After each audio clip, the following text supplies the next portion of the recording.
It is the 51st day of my journey. At nightfall, the winds came upon us, but so did a thick fog that surrounded us like a wet blanket. The waves started to rise and sprayed over the deck.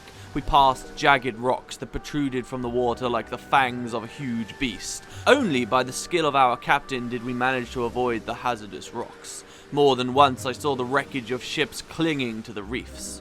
Maybe it was the ominous surroundings combined with the mutterings of the superstitious seamen, but I started to feel something strange, like a subtle tug in my mind trying to pull me forward deeper into the fog. At the same moment, the captain screamed that the compass had gone mad. Piercing thunder rolled over us, and then, in the blanching light of the flashes, we all saw the silhouette of an island. Get your stuff ready. Obviously, all the potions are being hoarded on Tikrit right now, so we'll drag that across.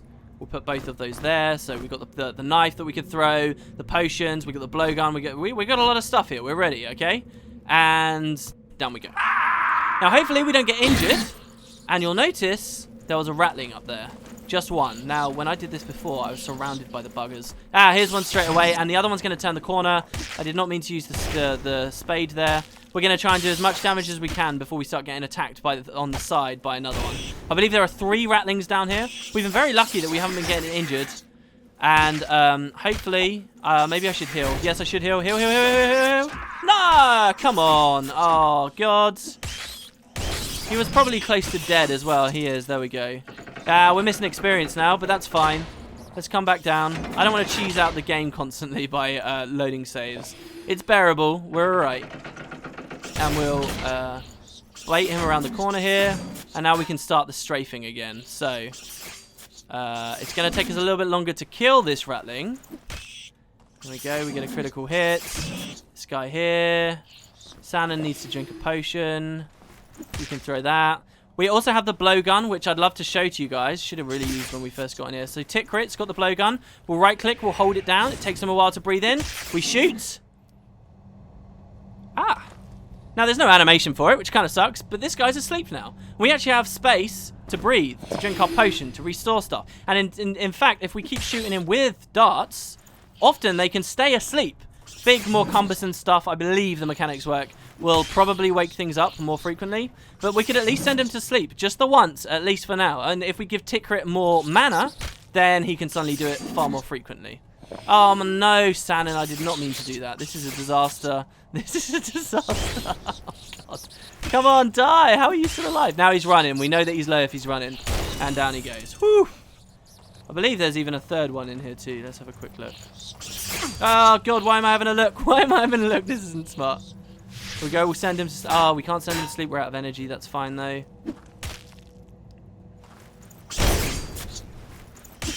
You'd be surprised how much damage Loto Patho actually accounts for. And there you go, though. Look, you can see he's on fire, and he's constantly ticking damage here. You keep seeing numbers go. That does a lot for killing these guys much quicker, because they can't evade the burning damage. You don't have to be off of cooldown to deal it either. So, Jonker's looking a bit low, but as long as we just sit here, the guy's confused. He's panicking. Oh, how did that miss? Oh, God, 5 damage. Jonker, don't die. There we go. Whew. Okay, good. So far, still haven't had to resort to anything crazy or cheesy. 2 potions back straight away. And now we're clear in this area. Well, what do we find? This lever actually opens up our way out. See, the original room we fell down in, this is really well designed in my opinion, had the teleport to get out, but it was locked. So there were a lot of enemies, and you're literally thrown in the lion's den, and you have to properly explore. You have to go through many tunnels to get to the lever to open up the gate in front of your way out. So you have to fight here.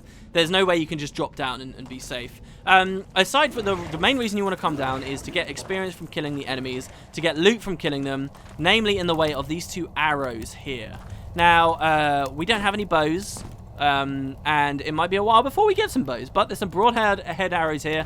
I know eventually we're going to want Tikrit to be using those, so it's great that he's got them for now.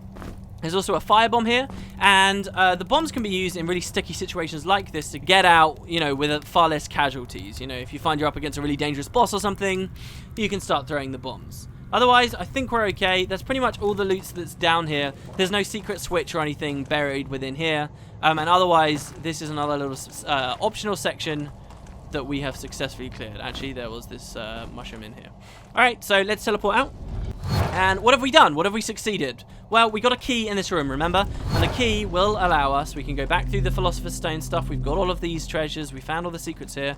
We can head back, and we can now go through that gate we saw the trickster went through and locked us out. I mean, why do we want to follow him? Pfft, who knows? Maybe he can lead us to the treasure at the very least. And finally, there's also the nest, which we haven't explored yet. And I think it's pretty much a good idea, because the nest is a lot like that room we were just in, except much harder. There we go. So we get a save. Unfortunately, Loto Patho missed out on a tiny bit of experience, but overall, I'm pretty happy with that. Got plenty of bread. There you go. Have a feast for yourself, my friend. We'll drop this sack. Don't really need it. We got some alchemy stuff here. Tikrit, you're looking hungry too. There you go. You can eat up. And let's progress on. So let's head into where we saw the trickster just came from. Now, this is going to be a little bit difficult. Do prepare yourself. And hopefully, if we get a little bit lucky here, we won't be spotted. So there's nothing down there. Collapsed caveway here. In the previous game, these things would appear in a lot of different tunnels, and it meant on your map that you wouldn't. It would sort of show unexplored, a bit like next to the save crystal here. Now we know that's a dead end there, but again, if you want to explore absolutely everything, these were a nightmare because you wouldn't know whether it was a real dead end or not. In this game, it shows that this is actually a collapsed tunnel. So I wonder what was behind there. I guess we're really not going to know. Over here, though, look, it's an orb. Oh my god, we've been locked in. Okay. Ultimate goal, get the orb. That's 3 or 4 if we can get that. And the last one is in the rat's nest. We're almost out of this hellhole. But we all just heard it. There's a trickster nearby. Now this guy cannot be sent to sleep as far as I can tell. He's going to open this and you just want to unload on him. Trust me, you want to unload on him as quickly as possible. Keep chasing him down. Hit him with as much stuff as you can. If you let him get too far away from you, then he's going to start pulling these levers, and you definitely don't want that. So he's attacking us back here. He's pretty dangerous. He will throw knives at you. And what he does by pulling those levers, what I want to do is cast ice spikes here. But if I try and do it over the trapdoor, then they won't hit him. Oh, that was a brilliant crit. What he does is he releases turtles into the room. What a wonderful fellow. And they will become far more dangerous to us. I've actually managed to unload a lot of damage onto him. Just be careful, because he's really tricky with the amount of damage he does. He can hit you for 50, even more. Oh god, Sanon. Wow, I have never killed him so easily. So, you can do a lot of damage to him, but he just teleports off. Damn it. So, I guess we're not done with him for forever. But for now, that's okay. I'm not going to make Sanon drink anything here to get his energy back. At the end of the day, it's just a turtle. We're not scared of them anymore. In fact, we even like them, because check it out, we get lots of food. Oh, that was a result there. So the trickster dropped some stuff. He dropped another key for us. Great. He dropped a note for us. And also, when you fire stuff into the trickster, he takes your stuff. He keeps it for himself. And so other things, if you throw a rock at them, then it will just be there on the floor. You can pick it back up. With the trickster, you can unload all of your objects into him, and you won't get them back until he dies. And he's so evasive, and oh god, and the traps in the room. It can be a real challenge. Yeah, this was, again, a place where I realized, the team, it doesn't seem to be doing very well. Here we're going to feed Sanon there, because he really deserves it. This was the lever that the trickster pulled to open this wall here. It doesn't do anything else. So if you get a little bit confused by it, that's fine. We'll swap Sanon over to this thing here, so that he gets his torch. And speaking of Sanon and equipment, here we find a quarterstaff. So this isn't a spellcasting item, as in if we equip this like this, we'll be in the dark for a second. It's fine, Tikrit can hold that. Well, we can't right-click it to get the spellcasting menu up, but it is a cool weapon. It's a two-handed weapon, so you can't have anything in the other slot. It has to be on its own. But this is a light two-handed weapon. It deals damage based on strength, which is kind of okay because we're a battle mage. We have strength. It has a cooldown of 4 seconds, but it's a reach weapon. So, without even having any points in accuracy, Sanon can now attack from the back, or even from the front if he wanted. So now if we get in another situation where he runs out of mana and we don't want to spend any potions, we can just swap to this. We can swap to the bow staff. I always call it a bow staff. It's a quarterstaff. We can swap to the quarterstaff and continue hitting away, and he can at least contribute a little. Nowhere near as much damage as the others would be doing, but hey, it's nice, right? And again, this is another new thing from this game. We're going to throw away that torch. We're going to equip that there. So now he's got the wand and a torch. And then if things get hairy, he can swap to the staff. It will plunge us into darkness, but I'll be okay. There, we've seem to only have 4 rocks. I guess I lost a rock somewhere. I must have thrown it down a pit or something. I guess we'll just have to deal with that. That's fine. We got our blowgun now, right? It does even more damage. We did get very lucky with some of those big critical hits here. So you're going to want to be attentive to secrets. And there is, in fact, one in this room with the quarterstaff. I know there is somewhere. Yeah, here we go. By pulling this, if you have a look over here, you'll see there's a secret button on that wall, but we can't get to it because of the trap door. So what we'll do is we'll come over and hit the switch. And look, so it's opened that. And now by clicking this, we get this secret. And I don't believe, yeah, there's no turtles in here. This is going to give us a bunch more ammo. You notice we're really racking up on it now. 110 pellets. And a potion of dexterity. Well, I can think of no one better to have a potion of dexterity than Loto Pafo, who's going to get more evasive and start doing even more damage. So let's do that. And that's pretty much all the loot in this one. So we also have the matter of these trapdoors. What do we think is down here? Well, we'll get to that in a second. There's also this doorway over here. This is where the trickster originally, I guess, came from. And it's got a keyhole. Well, that bronze key we got from killing him will actually allow us to travel through there. Now, traveling through here, I think there's a ratling to kill. Is there? Or are we going to be okay? There are a couple of branches, but traveling through here is a really good idea. See, so there's that branch over there, which we'll go to in a second. There's a branch over on the left as well. But we can pull this switch. It will open this secret door. And oh, look, we're back in the crystal room, which is great. I mean, this allows us to save after a particularly difficult battle and after we've made a lot of progress. I'm going to quickly backtrack, though. We'll check out these branches in a second because there's still the matter of the gem, right? So now that we've got access to the trickster's room, we can head over. We originally came in from there. Well, now we'll come in around this side. The secret on our left there. This switch here opens up this trapdoor. So if we kept chasing the trickster for too long, he could have pulled this and then we would have fallen down, which would have been pretty terrible. If we'd kept chasing him and he was still alive, he could have pulled this and he would have released another turtle on us. Literally, these rooms have nothing to them except the fact that there are turtles in them. And look, we're one-shotting turtles now. That's pretty cool. Nothing in there. It's worth killing them because they're just such good sources of food. Very similar to an enemy from the previous game. And we get another power gem. That is 3 or 4, guys. We are getting close. Falcon Scryer there, and if you listen very carefully, it sounds like there's some enemies around us, so do be aware. This switch will allow us to come back, because when we originally entered the trickster's room, if you remember, we got locked in. Well, this now allows us to go back, but we have no reason to go back there. That's fine. These turtles get released when you open up the orb, when you get access to the orb. There's, I believe, 3 in one small room, and they make a lot of ruckus, but they're not actually that dangerous or scary of enemies, so we don't have to worry. Keep using the wrong dagger here, but that's fine.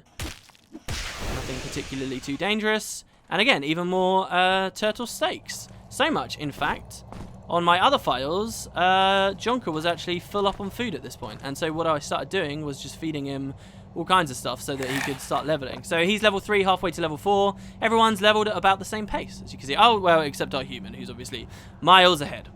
So with that done, what do you guys say we drop down one of these trapdoors? There is another secret down these ones. It is another room filled with enemies. And it is another opportunity for your guys to be injured. So again, we've just got another foot injury, this time on Jonker, who is now lumbering around. We don't have to be particularly quick just yet, so we'll be okay, I think. Group of 4 mummies here. We should be on the blowgun, I suppose. And Loto Pafo is almost going to level up. He would have leveled up at the same time as Tikrit here, except that he was dead earlier, so he missed out on a little bit. So what do we want to do with Tikrit? On a previous playthrough, I was just sort of spamming him through critical. I think I'm just going to keep going with missile weapons here, though. And you can see we're almost maxed with the line, so we can experiment a bit more. Maybe go with our guns eventually after that. For now, I'm quite happy with this. Oh, even Sanon got injured too, so we have 2 people with feet injuries. This isn't very good. Here's the way out straight away because I fell down the leftmost trapdoor. You'll find you're safe quite easily, but at the end of the day, these are only mummies. Here we'll find another lockpick. So check it out. We've got 4 lockpicks. And we get some cheese. Cheese, here's a little known thing about the game. Some people won't know yet. Cheese is food like any other. But if you feed cheese to ratlings, after you fed him 3 pieces of cheese, he will get a random buff to a random stat on level up. So how cool is that? That's something I'm really looking forward to seeing. So that's the first bit of cheese. Just remember, if you get cheese, give it to your ratling. And eventually, the little points of stats, they'll accrue to something kind of significant towards the end of the game. Otherwise, I can't really remember what else is down here, if I'm honest. I know that there's a secret just there against that wall. But in the general tomb area, I keep misclicking. It's kind of bad. There's this, which is a secret. It says Shrine of the Glutton. Who knows what that means just yet? There is actually a note upstairs that we could find in a second that would give us a hint, but I'll have us do this first. And otherwise, I guess we've just sort of explored everywhere. There's no secret buttons, just a big area in which you can find enemies and fight and kill them. So, let's do the Shrine of the Glutton. How do we get through this secret? Bit similar to the previous room. Well, we've got an alcove, right? Which items can fall on. So, glutton sounds like food again, right? So, I mean, surely it can't be this simple. Let's drop on. It didn't really seem to do anything. Well, what if we keep throwing food on because it's of the glutton? So, yeah, you need to find 3 pieces of food, and you'll actually be able to find your way into this secret. This secret is a fairly large chamber also, filled with mummies. Now, mummies aren't weak to ice, so there's no real reason to do that unless you just want to keep range. This time, I will give Sanon a potion. Oh, we actually don't have any energy potions left. I'm surprised by that. I'm very surprised by that. So what we'll do instead is, I mean, you could try and do alchemy in the middle of a battle. It would just be kind of cumbersome and lame. So he's out of energy. We'll just fight in the darkness for a second with our bow staff. I mean, why not? In fact, that's why not, because they lumber out of the darkness at you in a horrible, horrible way. And he doesn't do much damage. This is fine. As long as we're stood here, we're not going to get surrounded. The injuries, of course, don't help. But because it's just movement-based injuries right now, these enemies aren't that fast. I mean, they're just slow goddamn mummies. We should be able to just hack our way through them. And in fact, there's a fair few. So, I mean, go get a snack or something. It might take me a little while. Here's a group of 4. Loto Patho just leveled there. That's pretty good. As long as he keeps hitting, I'm pretty happy. Oh, God, he's kind of low. There we go. That's fine. That's a nice little potion there. We're now out of blowgun darts, so there are still fights that will do this kind of thing. But it's fine because we still got our trusty sling. Only does a little bit less damage. The drawback is it doesn't send anyone to sleep if we use the ability. Now, when it comes to fighting 4 mummies at once, like you can see here, there's a lot less reason to do something like that. Because the rest will just keep fighting. And then it will probably get woken up when you attack anyway. Jonk is getting a little bit low. So I'm going to cow it out and I'm going to drink a potion. And we're going to try and dig in this hard stone. So earlier in an earlier episode, I said, oh, you can dig throughout most of the game. That, of course, is referring to just outside. When you're inside, it's not obviously going to work because the ground is not made of dirt. Woo! There we go. Pretty sure that's all the mummies. Wow, yeah, I knew this room was full of a lot of mummies. It's fine, though. We managed to reclaim a lot of our stuff. Sanon's energy levels are even going up somewhat here. So you can probably cast a fire spell. If he sets any of them on fire, like so, we're just going to rip through them. Look at the damage tick off on them here. I don't even have to be stood next to them anymore. That fire is just so powerful. There's a great reason to spec heavily into fire early. But, of course, it does come at the cost of being able to cast some other stuff. Woo! All right. Nice. So, we'll break through some of these. Almost out of it now, guys. Almost out of the dungeon. We've just got to claim some of our loot here. Now, I think most of the secret, again, is largely empty. It's the kind of place you'd expect there to be another secret button, you know. The game, it does not shy away from doing secrets layered upon secrets. So here we find some gloves. I think those are the first gloves of the game. We get protection +2. And you can actually see Loto Patho, yeah, he's got less health, but geez, look at him now. He's got 23 evasion and 8 protection. Jonker is only sitting on 14 protection, no evasion at all. And here's a really cool drop, which we're going to use to help Loto Patho out even further. This is a Tome of Health. So this gives you plus 25 health, but it's a consumable book that once you've read it once on one character, no one else can get the buff, okay? So you have to choose. This is hard progression based on stats for your characters, but only one of them can have it. So kind of an interesting decision here. A thick tome that thoroughly describes the diet and exercises of the hermits of Basabua. Interesting. We'll give it to Lotopafo. There you go. 25 health. And even he's going to start catching up on health now too. That's your main reward from coming in here. Give me a second to just scan the floor though, because I feel like there were some darts or something here too. Well, a speed potion. Speed potions are very interesting. They're half the cooldowns on all your abilities. Again, great if you're in a pinch. You can drop a speed potion and start throwing bombs like crazy if you save this stuff up. It can really help you a lot. Though one of the main things about Grimrock is you'll find stuff that is devastatingly difficult for your regular team to use, and you've got to look to stuff like these items to give you that extra leeway, to give you that extra ability to push through. Alright, and as far as I can see, guys, we are done. Don't forget, you can reclaim your food once you've done with that area. And as you will also recall, there was a teleporter out. Wow, that passageway lit up way down on the far end, and it was kind of scary. The teleporter out is all the way over here, but no worries, we'll head in and back up. We of course are still injured. We're still lumbering around. Where exactly are we? Wow, where are we? Jeez, we're quite far away. I didn't realize the teleport came up here. So this is the original gate that we saw the trickster open for us. We fought him in this room. We used the key on this, and we come through here. Now, again, we get a couple of branches. The first one is over here on the right. So I guess we'll deal with this one first. Yeah, let's deal with this one first. Okay, so the first branch takes us into this cool little room here and another staircase up. So there's another exit to the dungeon here.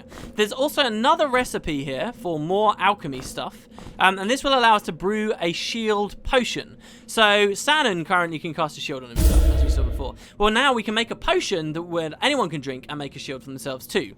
Again, so you can create one of these, get ready for any dangerous things. Drink a speed potion, drink a shield potion, and you can have a really dangerous frontliner.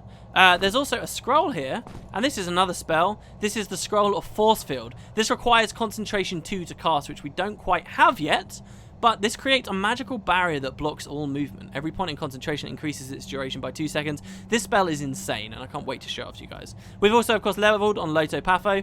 I'm going to give him accuracy 2. So now he's learned the trait Reach.